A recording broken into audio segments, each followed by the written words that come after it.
Hello everyone, నా పేరు సమర్పణ్. ముందు కొన్ని వీడియోస్లో ప్రీవియస్ టెట్ పేపర్స్లో ఉన్నటువంటి ఇంగ్లీష్ కాంటెంట్ని డీటెయిల్గా ఎక్స్ప్లెయిన్ చేయడం జరిగింది. అయితే టాపిక్ వైజ్ చేయమని చాలా కామెంట్స్ వస్తూ ఉన్నాయి నాకు. కాబట్టి ఆ టాపిక్ వైజ్ నేను చేయడానికి స్టార్ట్ చేశాను.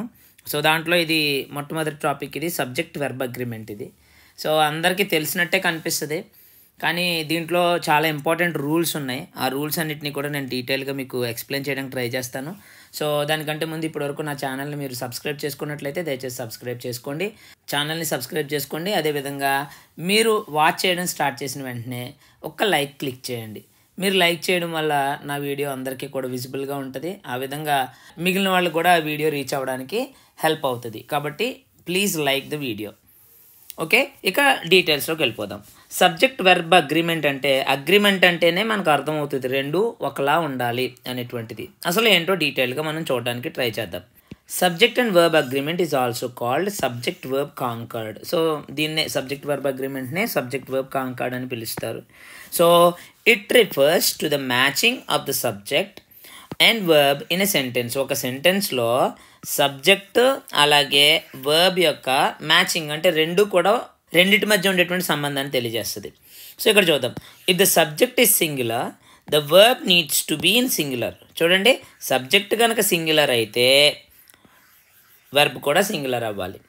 సబ్జెక్ట్ కనుక సింగులర్ అయితే వెర్బ్ కూడా సింగులర్ అవ్వాలి. If the subject is plural, the verb needs to be plural. Subject కనుక ప్లూరల్ అనుకోండి, వర్బ్ కూడా ప్లూరల్ అవ్వాలి. బాగానే చెప్పేసాం సింపుల్గా.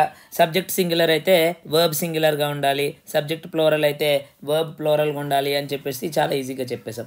అసలు సబ్జెక్టులో సింగులర్ సబ్జెక్టులు ఏంటి, ప్లూరల్ సబ్జెక్టులు ఏంటి, అలాగే వర్బ్ ఫామ్స్లో సింగులర్ వర్బ్ ఫామ్స్ ఏంటి, ప్లూరల్ వర్బ్ ఫామ్స్ ఏంటి, ఫస్ట్ మనం తెలుసుకోవాలి కదా.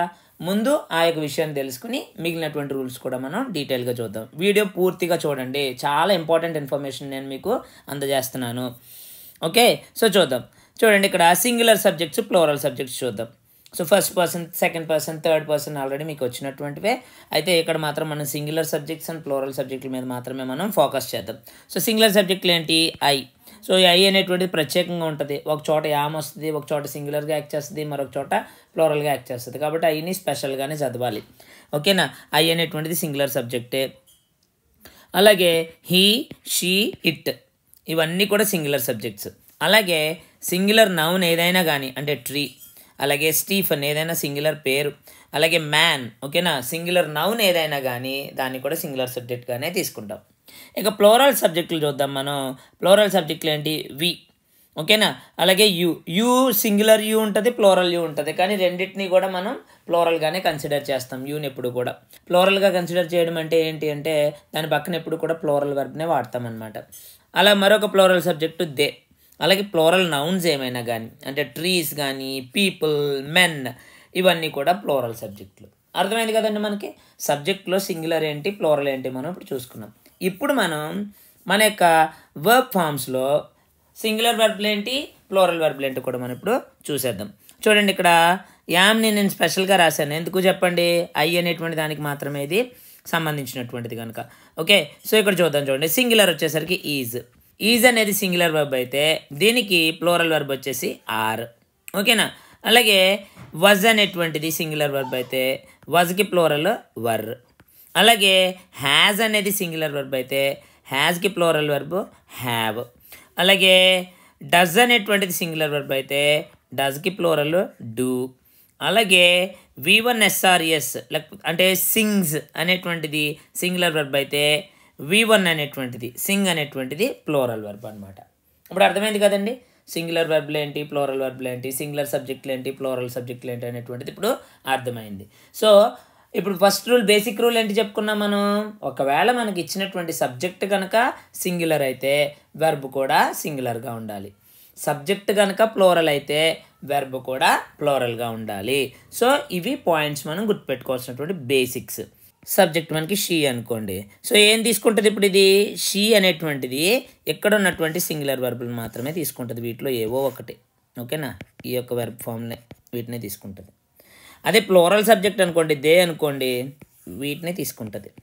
ఓకేనా. దే అయితే కనుక ఈ ప్లూరల్ సబ్జెక్ట్ని తీసుకుంటుంది. అంటే ఏంటి? She sings, she sings, they sing. అర్థమవుతుంది కదండి. అలాగే he is a boy. Okay, చూడండి. అలాగే you are a girl, see the thing. అంటే సింగులర్ సబ్జెక్ట్ అయినప్పుడు సింగులర్ వెర్బ్ని, ప్లోరల్ సబ్జెక్ట్ అయినప్పుడు ప్లోరల్ వెర్బ్ని తీసుకుంటుంది అనమాట. సో ఇది సబ్జెక్ట్ వెర్బ్ అగ్రిమెంట్ అంటే. ఓకే, దీంట్లో కొన్ని రూల్స్ ఉన్నాయి. ఆ రూల్స్ని కూడా నేను మీకు ఇప్పుడు ఎక్స్ప్లెయిన్ చేస్తాను. 2 అంతకంటే ఎక్కువ సబ్జెక్టులు ఏంటి చెప్పండి? 2 అంతకంటే ఎక్కువ సబ్జెక్టులు అండ్ అనేటువంటి కంజంక్షన్తో కలపబడి సబ్జెక్టుగా ఉంటే, ఓకేనా, దాన్ని ప్లోరల్ సబ్జెక్ట్గా కన్సిడర్ చేయాలి. 2 అంతకంటే ఎక్కువ సబ్జెక్టులు ఉన్నాయండి, అంటే ఎక్కువ నౌన్లు ఉన్నాయి, అవి సబ్జెక్ట్గా ఉన్న చోట వాటి మధ్య అండ్ అనేటువంటిది ఉంది. వాటిని ఎలాగా కన్సిడర్ చేస్తాం మనం? ప్లోరల్గా కన్సిడర్ చేయాలి. For example, Ravi and Praveen అంటే 1+1 ఇక్కడ 2. రవి అండ్ ప్రవీణ్ ఇద్దరు, కాబట్టి ఇక్కడ ప్లోరల్ వెర్బ్ని వాడాము, అందుకనే ఆర్ని వాడాము. అర్థమవుతుందండి? Ravi and Praveen are friends. అయితే ఇక్కడ చిన్న కండిషన్ కూడా ఉంది.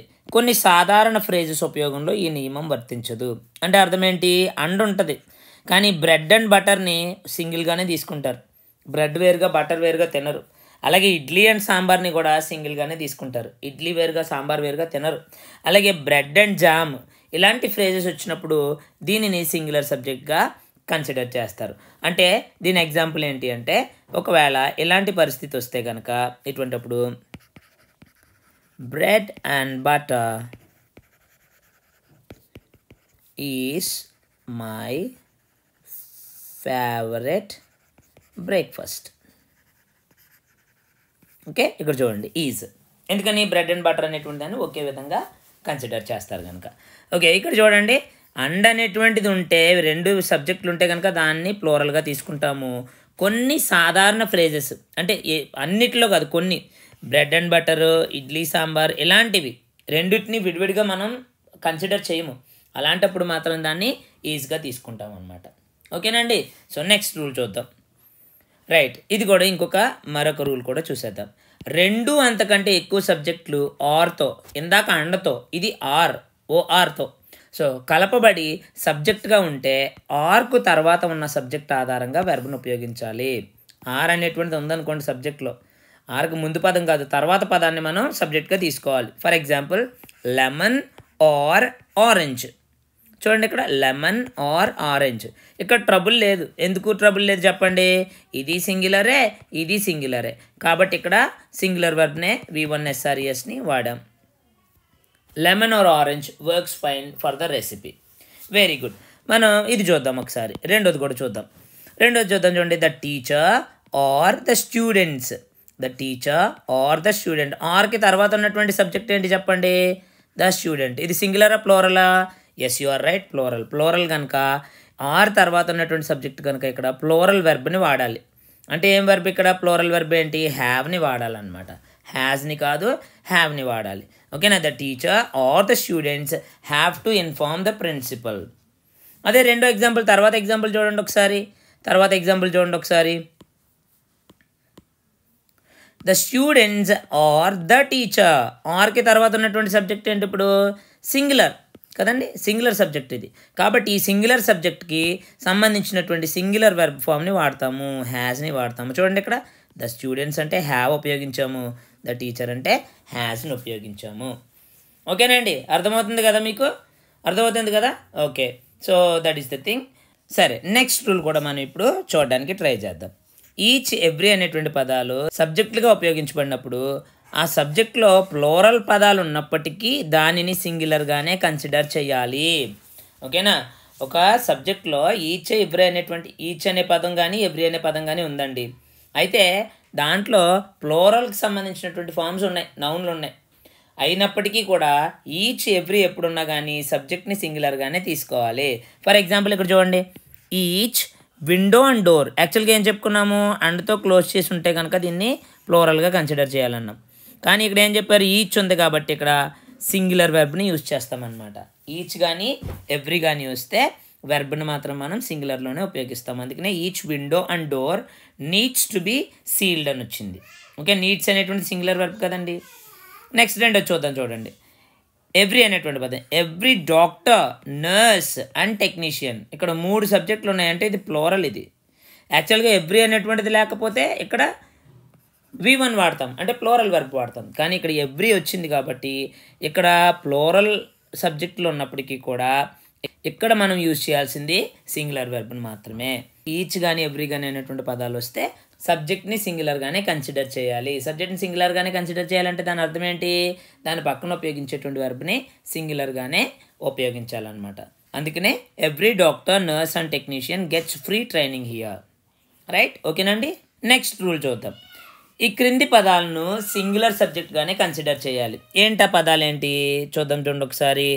Anybody, anyone, either, everybody, everyone, neither, no one, nobody, somebody, someone, one of.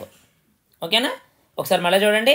Anybody, anyone, either, everybody, everyone, neither, no one, nobody, somebody, someone, one of. ఇవి సబ్జెక్టులుగా వస్తే కనుక సింగులర్ సబ్జెక్ట్గానే పరిగణించాలి ఆ పదాలని. అంటే సింగులర్కి సంబంధించినటువంటి వెర్బ్ ఫామ్నే వాడాలి. ఎగ్జాంపుల్స్ చూద్దాం.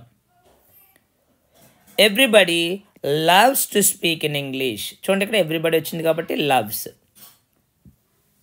Singular verb. అది ఎవ్రీబడి వచ్చింది కనుక loves singular verb, V1 SRES. One of the lecturers, one of the lecturers ఇక్కడ ప్లోరలే ఇది, కానీ వన్ ఆఫ్ వచ్చింది కాబట్టి వన్ ఆఫ్ ఎప్పుడు వచ్చినా దీన్ని సింగులర్గానే కన్సిడర్ చేసి ఈజ్ని వాడతాం. ఓకేనండి. One of the lecturers is from Mumbai. Right, okay. Next rule చూద్దాం. సబ్జెక్ట్లో ఆఫ్ అనేటువంటి పదం ఉన్నప్పుడు ఆఫ్కి ముందున్న పదాన్నే సబ్జెక్ట్గా కన్సిడర్ చేయాలి. ఓకే, చూడండి ఇక్కడ ఆఫ్ ఉంది.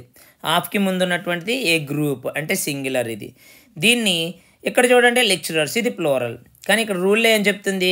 ఆఫ్ అనేటువంటిది ఉన్నప్పుడు ఆఫ్కి ముందున్నటువంటి పదమే అంటే ఏంటి? ఆఫ్కి ముందున్నటువంటి పదం గ్రూప్, దీన్నే సబ్జెక్ట్గా కన్సిడర్ చేయాలి. అంటే ఇక్కడ ఇది సింగులర్ కనుక ఇక్కడ హ్యాజ్ అనేటువంటిది వెర్బ్ ఫామ్ అవుతుంది.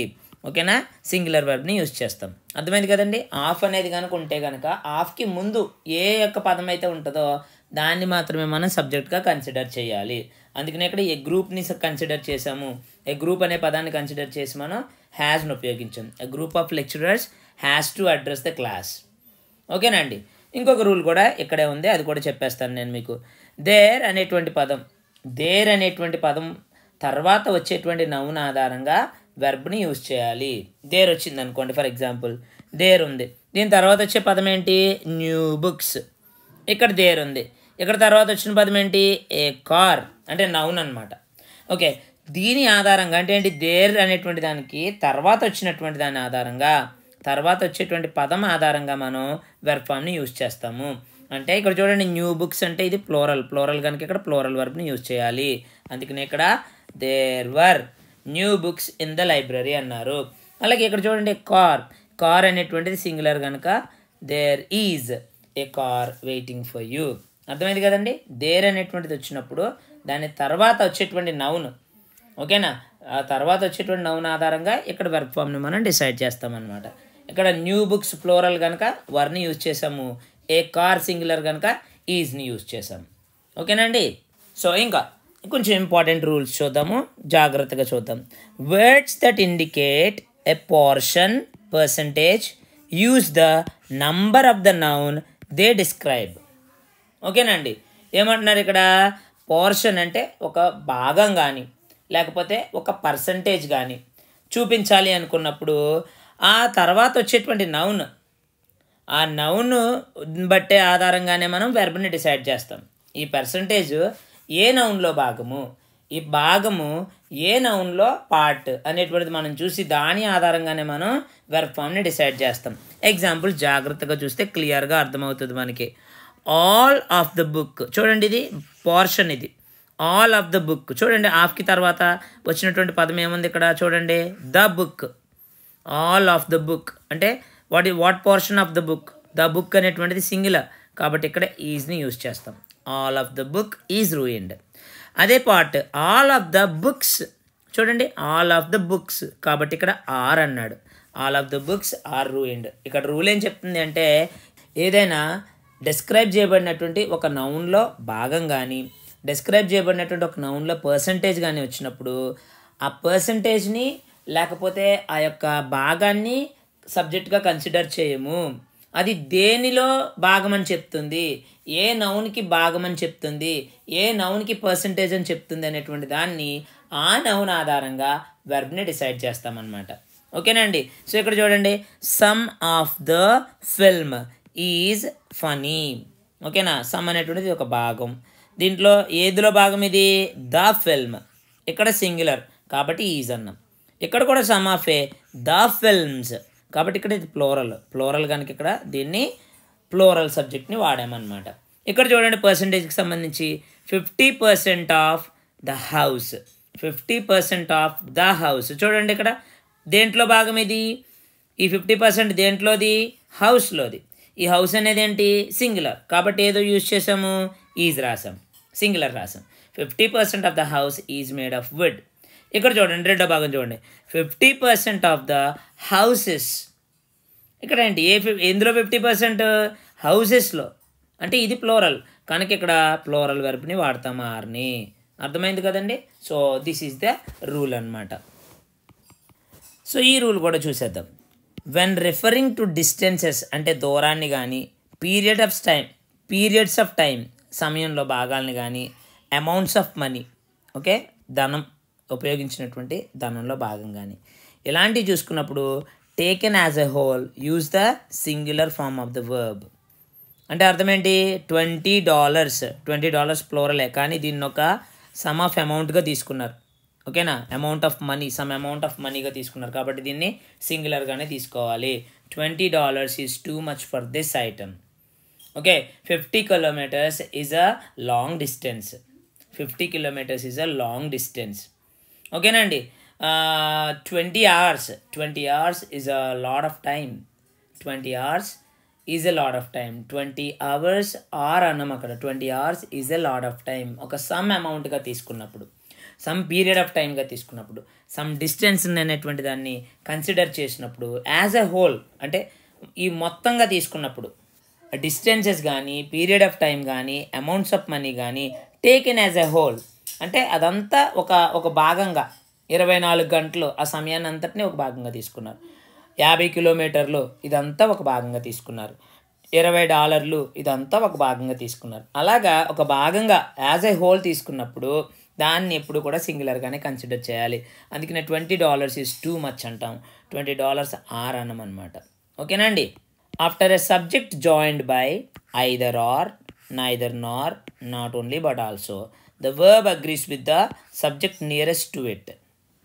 ఓకేనా, అంటే మనకు అర్థమయ్యే భాషలో చెప్పుకోవాలి అంటే కనుక సబ్జెక్ట్ అనేటువంటిది ఐదర్ ఆర్తో కానీ, నైదర్ నార్తో కానీ, నాట్ ఓన్లీ బట్ ఆల్సోతో కానీ ఉంటే కనుక ఈ రెండో భాగం ఉంది కదా, ఈ యొక్క రెండో భాగాన్ని తర్వాత ఉన్నటువంటి దాన్ని సబ్జెక్ట్గా తీసుకోవాలి. ఈ రెండో భాగాన్ని అదే కదా దగ్గరగా ఉంటుంది, ఈ రెండో భాగానికి దగ్గరగా ఉండేటువంటి దాన్ని సబ్జెక్ట్గా తీసుకోవాలి. Neither the lecturer nor the students. చూడండి ఇక్కడ నార్ అనేటువంటి దాని పక్కన ఏమొచ్చింది? ప్లోరల్. అందుకని ఇక్కడ ప్లోరల్ వెర్బ్ వాంట్ని వాడారు. Neither the lecturer nor the students want to reschedule the class. Okay, అలా కాదు, neither the students nor the lecturer అన్నారు అనుకోండి, అప్పుడు వాంట్స్ అవుతుంది. నార్కి తర్వాత, ఆర్కి తర్వాత, బట్ ఆల్సో తర్వాత ఉన్నటువంటి దాన్నే మనం సబ్జెక్ట్గా కన్సిడర్ చేసి దానికి సంబంధించినటువంటి వెర్బ్నే వాడాలన్నమాట. ఓకే, ఇంకా చివరిగా ఈ రూల్ని కూడా మనం చూసేద్దాం. ఇక్కడ చెప్పబడినటువంటి పదాలు లాంటివన్నీ కూడా సింగులర్గానే కన్సిడర్ చేయబడతాయి కాబట్టి వీటిని ఎప్పుడు ప్లోరల్లో రాయకూడదు. అంటే ఈ పదాలను ఎప్పుడు కూడా సింగులర్గానే యూజ్ చేయాలి. అంటే వీటి పక్కన ఉపయోగించేటువంటి వర్బ్ ఫామ్ ఎప్పుడు కూడా సింగులర్గానే ఉండాలి. For example furniture, baggage, luggage, cash, equipment, homework, pollution, work, transport, news, information, luck, health, advice, evidence, employment, hope, knowledge, scenery, hair. వీటిని ఎప్పుడు కూడా సింగులర్గానే కౌంట్ చేయాలి. వీటి పక్కన ఎప్పుడు కూడా అంటే ఫర్నిచర్స్, బ్యాగేజెస్, లగేజెస్, క్యాషెస్, లేకపోతే equipments, home works, pollutions works, transports, employments, evidences, hopes, knowledges అలా అనకూడదు. ఒకవేళ కరెక్షన్ ఆఫ్ సెంటెన్స్లో అలా కూడా మనకి అడిగేటువంటి ఛాన్స్ ఉంది. అంటే ఇక్కడ సబ్జెక్ట్ వర్బ్ అగ్రిమెంట్లో దీని పాయింట్ ఏంటంటే ఈ యొక్క పదాల పక్కన ఎప్పుడు కూడా మనం సింగులర్ వెర్బ్నే యూజ్ చేయాలి. సింగులర్ వెర్బ్నే మీకు తెలుసు కదా సింగులర్ వెర్బ్లు అంటే ఏంటో. సింగులర్ వెర్బ్లనే యూజ్ చేయాలి. అంటే ఈజ్ కానీ, లేకపోతే వజ్ కానీ, లేకపోతే హ్యాస్ కానీ, లేకపోతే V1 SRES కానీ వీటినే వాడాలి. అలాగే ఇవి చూడండి, ఇక్కడ చెప్పబడి ఎప్పుడు కూడా ప్లోరలే. ఇవి ఎప్పుడు కూడా ప్లోరలే. ఈ పదాలు ఎప్పుడు కూడా, ఈ నౌన్స్ ఎప్పుడు కూడా ప్లోరలే. వీటి పక్కన ఎప్పుడు కూడా ప్లోరల్ వెర్బ్లే రాసుకోవాలి. ఓకేనా, ప్లోరల్ వెర్బ్ ఫామ్సే రాయాలి. అంటే ఆర్, వర్, హ్యావ్, తర్వాత V1 మాత్రమే మనం రాస్తామన్నమాట.